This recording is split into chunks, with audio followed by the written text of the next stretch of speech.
વાડીના શનિદેવ મંદિર ખાતે શનિ જયંતિ નિમિત્તે વિશેષ મહોત્સવનું આયોજન કરવામાં આવ્યું છે. વડોદરા શહેરના વાડી વિસ્તારમાં આવેલ પૌરાણિક શનિદેવ મહારાજના મંદિરે આવતી શનિ જયંતિ નિમિત્તે ભક્તિમય કાર્યક્રમોનું આયોજન કરવામાં આવ્યું છે. આ વર્ષે શનિ જયંતિ અમાસ અને શનિવારના દુર્લભ સંયોગમાં આવી રહી હોવાથી તેનું વિશેષ ધાર્મિક મહત્વ માનવામાં આવી રહ્યું છે.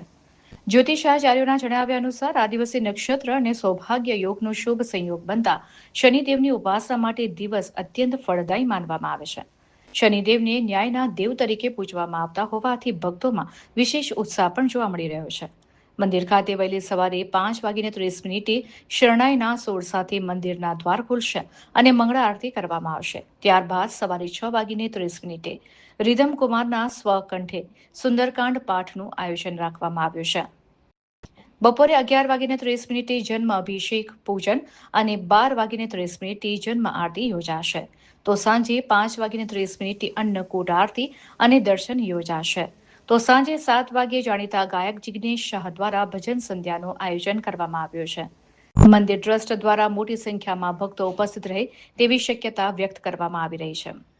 આ સાથે જ જ્યોતિષોએ શનિ જયંતિના દિવસે કાળા રંગની વસ્તુઓ, તલ, અડદ તેમજ દૂધ, દહીં જેવી વસ્તુઓના ભાવમાં વધારો થવાની શક્યતા દર્શાવી છે.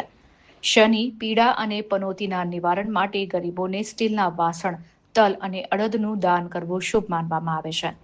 મંદિર ટ્રસ્ટ દ્વારા ભક્તોને વ્યવસ્થિત દર્શન માટે ખાસ આયોજન કરવામાં આવ્યું છે. ત્યારે બપોરે 3:30 થી 5:30 દરમિયાન મંદિર દર્શન માટે બંધ રહેશે. સર્વપ્રથમ નીલાંજનમ સમાભાસમ રવિપુત્રમ યમાગ્રજમ છાયા માર્તંડ સંભૂતમ તમ નમામિ શનિશ્ચરમ. શને શને ચલતીતિ શનિશ્ચરાહ. અને જે ભગવાન શનિવારના દિવસે ઉપસ્થિત થયા, પ્રાગટ્ય થયા, એટલે બી શનિ ભગવાન. વાત કરીએ તો તારીખ 16/5/2026 શનિવાર, વૈશાખ વદ અમાસ એટલે કે શનિ જન્મોત્સવ.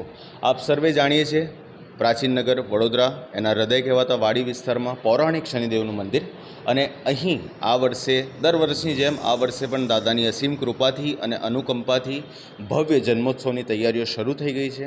અને જેમ જણાવ્યું તે પ્રમાણે આ વર્ષે શનિ જન્મોત્સવ શનિવારે એટલે કે અત્યંત દુર્લભ છે.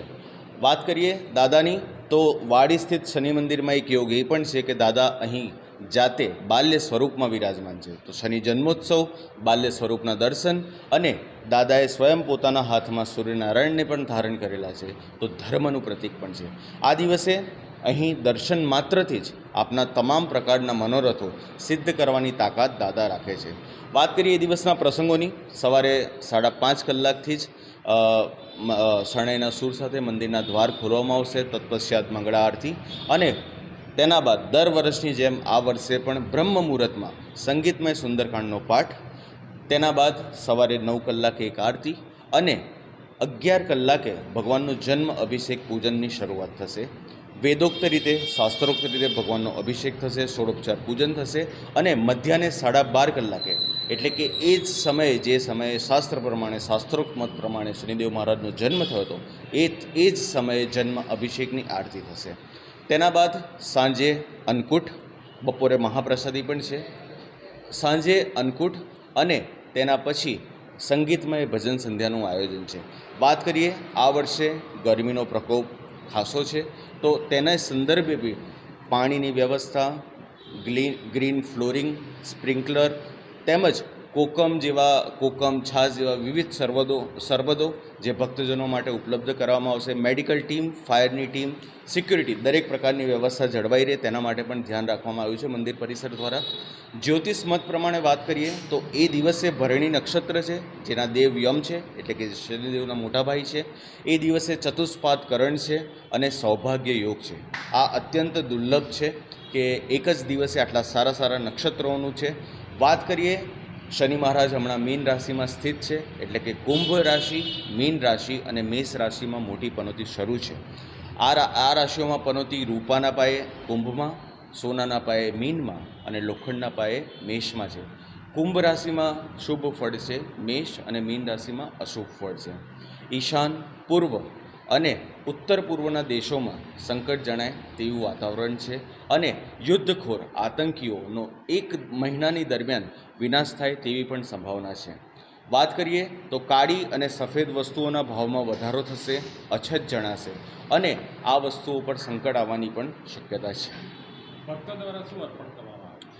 એ દિવસે જો આપની પનોતી ચાલુ હોય એટલે કે આપની રાશિ મેષ, મીન અથવા તો કુંભ હોય અથવા તો સિંહ અને વૃષભ હોય, એ દિવસે અહીં દાદાનો ઉર્જા અને અહીંનો પ્રભાવ એટલો છે કે ફક્ત દર્શન માત્રથી એ દિવસે આપ દાદાને તેલ લઈ શકો છો, શ્રીફળ રમતા મૂકી શકો છો, કારણ કે મંદિરમાં એ જ વસ્તુઓનો સ્વીકાર કરવામાં આવે છે. પણ આપ જાતે કાળી વસ્તુઓનું દાન, સ્ટીલના વાસણો જે જરૂરિયાત હોય તેને આપ આપી શકો છો, જેનાથી પનોતીમાં રાહત મળે છે. અને સૌથી અગત્યનો ઉપાય એ છે કે નિષ્ઠાપૂર્વક જીવન જીવવું, ધર્મના માર્ગે પૈસા કમાવા, કોઈને હેરાન ના કરવા અને કોઈને હાનિ ના પહોંચાડવી, આ સૌથી મોટો ગુણ છે જેનાથી શનિદેવ મહારાજ પ્રસન્ન રહે છે. આપનો પરિચય?